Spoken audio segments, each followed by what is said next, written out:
So, you've decided to take the plunge. You've saved up, done your research, dotted your T's, crossed your I's, said a prayer to the universe, and you purchased your first filmmaking camera. Congratulations. Odds are you've decided to go for a reasonably priced prosumer camera, either a DSLR or their smaller, sleeker counterpart, the mirrorless. You're excited to get it home, unwrap it, go through the settings, watch some tutorials on YouTube, and shoot your first film. As you plan out your shot lists and get the cast and crew together, you come to the first of many, many realizations of your film career. You're gonna need a lot more gear than just that camera to get your film done. My name is Logan Rando, and I'm an independent filmmaker and video editor based in upstate New York. Today, we're gonna talk about the G word, something I have a love-hate relationship with.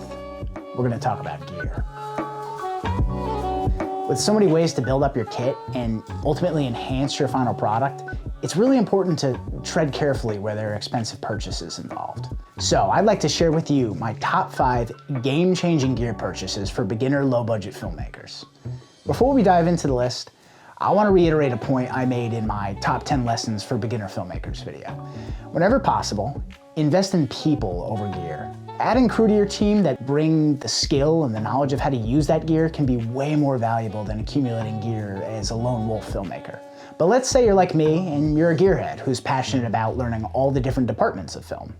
Maybe you don't have a team. That's where it's really important to invest in gear that is going to directly and significantly improve the quality of your films.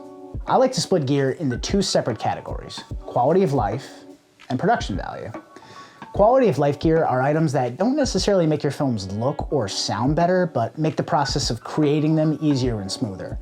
Things like bags and cases for your gears, extra batteries, extra SD cards, that type of stuff. Production value gear are purchases that make your film either directly or indirectly look and sound better. Think of things like lenses, better mics, filters, rigs, mounts, you name it. In a perfect world, you make purchases in both of these categories so that your films look good and also don't kill you to get them done. But let's say you have a very limited amount of money to spend and you want to maximize the bang for your buck. Here are the top 5 game-changing pieces of gear that I recommend you prioritize purchasing. Number 5, a camera cage. One of the reasons television set cameras are still so large compared to consumer cameras is that professional cameras often have lots of the tech built right into them for recording sound and video. With your DSLR or mirrorless, you're gonna have to build up that technology over time and create a rig that suits your own personal needs. But how do you add gear to your camera? That's where a cage comes in handy. Not only does a cage protect your camera from minor damage and wear, but many of them come with mounts and threads for attaching nearly unlimited combinations of gear. I recommend going with the small rig cage. Lightweight, it's sturdy, these aluminum exoskeletons have built-in shoe mounts as well as 1/4-inch threading for adding additional mounts and gear. These cages are tailor-made for your specific camera model, so they don't inhibit access to any of the ports or slots. If you own a mirrorless or a DSLR, I cannot recommend small rig enough. At around $33, this will be one of the least expensive yet best gear purchases you ever make. I've linked the cage for my Alpha 6500 in the description. Chances are, Small Rig makes a cage for your model as well, so go ahead and check them out. Number 4, a lav mic. Audio can arguably be even more important than video in some cases. Viewers can sometimes look past lackluster visual production value if the story and the content is engaging, but audio on the other hand. Think about it this way. Have you ever been watching a YouTube video where you either couldn't hear the person speaking, or the audio was super muffled, or there was a ton of background noise? Odds are you just clicked right out of the video. The point is, audio cannot be overlooked, no matter what your production value is. And these days, there's really just no excuse with how inexpensive and accessible decent quality gear is. That's why I recommend grabbing a cheap lavalier mic when you're just starting out. If you're making narrative fiction film, you're likely gonna want something a little higher end, like a shotgun mic, but for your average videographer or YouTuber, a cheap lav mic can really go a long way. I could go into detail about the features and benefits, but how about I just show you?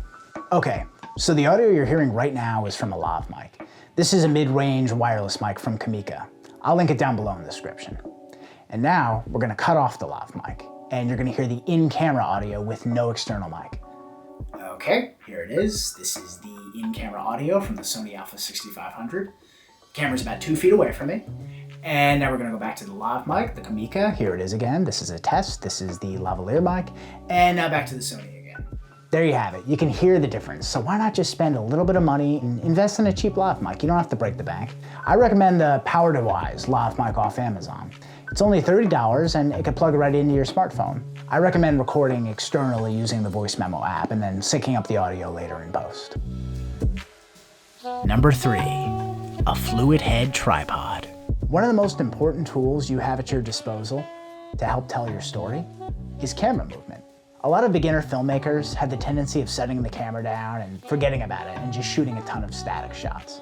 Now, I want to stress, in the right hands, there is absolutely nothing wrong with static shots. Stanley Kubrick is very well known for using wide static shots for his masters.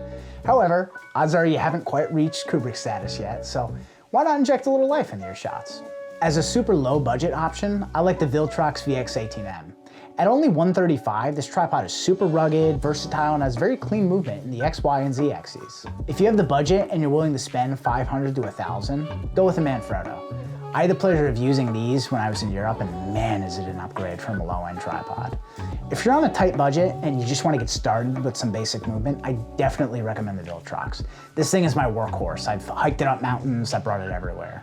Just beware, with its durability and build quality comes some serious bulkiness and weight. Number 2, a wide aperture lens. Another tool in our storytelling belt is focus and depth of field. Now, I'm not going to go into detail in this video about aperture and focus, but I'll link up a video on the basics down in the description. In essence, depth of field is how much or how little of your frame's depth is in focus. The wider your aperture, the smaller your depth of field. The more closed your aperture is, the larger your depth of field. And you can actually use it artistically in your shots.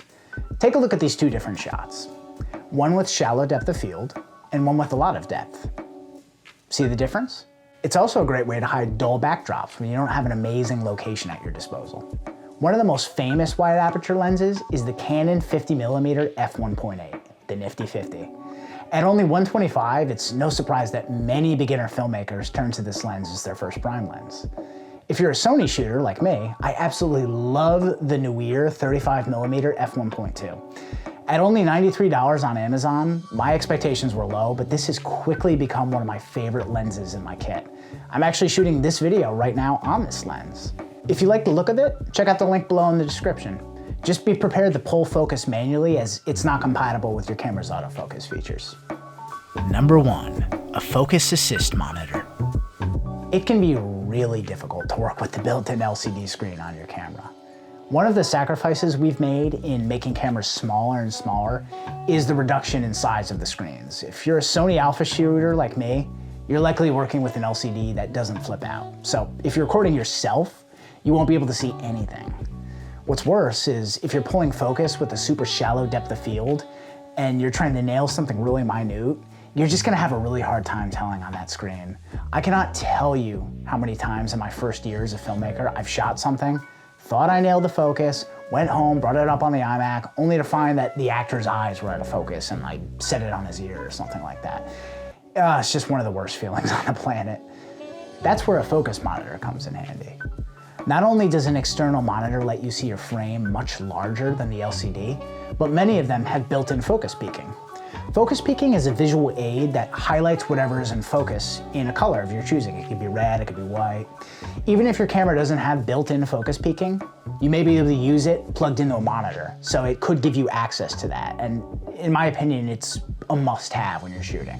The Lilliput A7S may be the single most important gear purchase I've made in my entire filmmaking career. Not only will it make your filming quality of life much, much better, but being able to actually see what you're doing and fine-tune really minute focus adjustments just allows you to reach a much more precise image on set. At only $159, this is one of the cheapest monitors you can get. Professional field monitors start out at more in the $1,000 range. Look up the Atmos Ninjas. They're a really good monitor. They allow you to do what's called a pinch zoom, kind of like on your cell phone where you zoom in with your fingers and you can make those really tight, minute adjustments.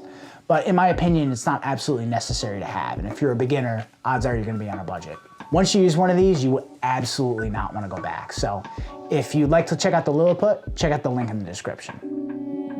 So there you have it, my top 5 game-changing gear purchases for beginner filmmakers. That being said, I want to touch on what I believe is a very important idea. You shouldn't use a lack of access to gear as an excuse for not creating. Maybe you can't afford any of this stuff. Maybe you can't even afford a DSLR or a mirrorless. That's not a big deal. Don't let that stop you from telling stories. If you're serious about this craft, you're gonna get access to better and better gear throughout your career. It's just a matter of time. Your passion will take you there.